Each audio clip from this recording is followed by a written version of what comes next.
He was a lawyer and a judge and could now be going to prison. It comes nearly a year and a half after agents raided his office in Providence. The I-Team's Brian Crandall was there and is here now with the new developments. Brian? Patrice, Jean, this plea deal is the first time the feds have spelled out their allegations against Joseph Molina Flynn. He had not been charged up until this point, since that raid, though the Rhode Island court system stripped him of his law license earlier this year after it accused him of the same thing, taking clients' money without doing the work.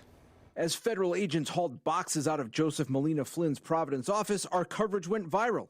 It was in the first days of the Trump administration last January, and the immigration link grabbed attention.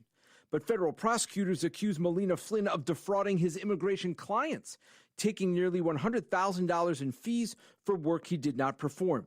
Important paperwork he did not file for them, as he claimed he would. In the charge he's now agreeing to plead guilty to, the feds say Molina Flynn's client lost her work permit and job. The state court system last year laid out similar complaints from clients as it suspended Molina Flynn's law license and then disbarred him. Molina Flynn is also agreeing to plead guilty to tax evasion to the tune of more than $500,000.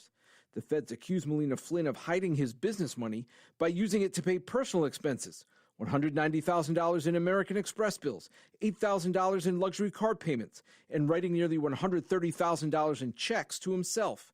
They claim he did not file payroll taxes for employees and did not report income from work as an adjunct at Roger Williams University or as a municipal court judge in Central Falls.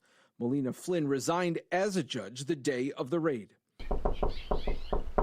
The plea deal calls for Molina Flynn to sell his East Greenwich house, to pay back more than $80,000 to clients, and pay his tax bill.